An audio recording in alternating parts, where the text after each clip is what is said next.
décor, nouveau thème, nouvelle invitation aussi pour les visiteurs de la Maison de l'Environnement, qui est une invitation à sortir, à aller dans la nature, à marcher, puisqu'on aborde la thématique de la randonnée pédestre, des activités comme ça de pleine nature, avec un programme qui est très riche, très diversifié, avec au menu des choses qui certainement plairont à tous, chacun y trouvant un peu selon son intérêt. Il y a des expériences fortes, où là on va rechercher un peu des émotions au contact de la nature. On est par exemple, on fait une ascension au sommet des arbres ce week-end, on a passé des nuits en refuge, on a vécu comme ça des choses très fortes.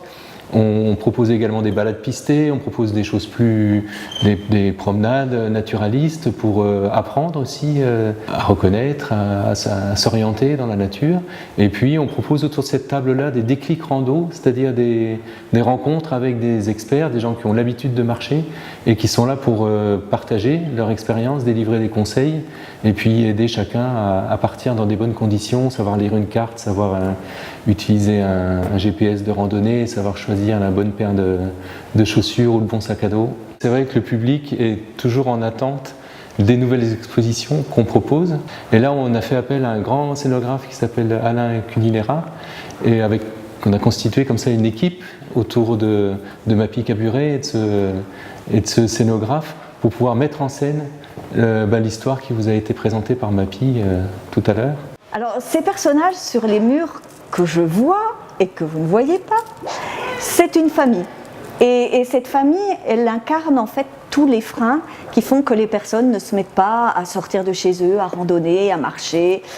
Par exemple, oh là là, on a trop de choses à faire, il y a du travail, et puis il va pleuvoir, et puis on va se perdre. Et puis voilà. L'idée, c'était vraiment de mettre comme ça, vraiment de façon très visible, tous les freins qui peuvent empêcher les gens de partir et puis de se mettre à marcher, de retrouver la nature, etc.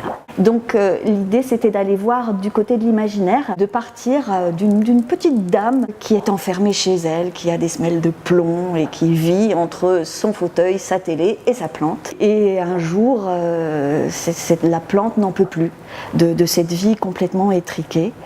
Et elle décide de s'en aller. Et cette petite dame qui ne connaît que cette vie-là, parce qu'elle vit dans un pays un peu particulier, où il faut travailler, où il ne faut pas sortir de chez soi, enfin.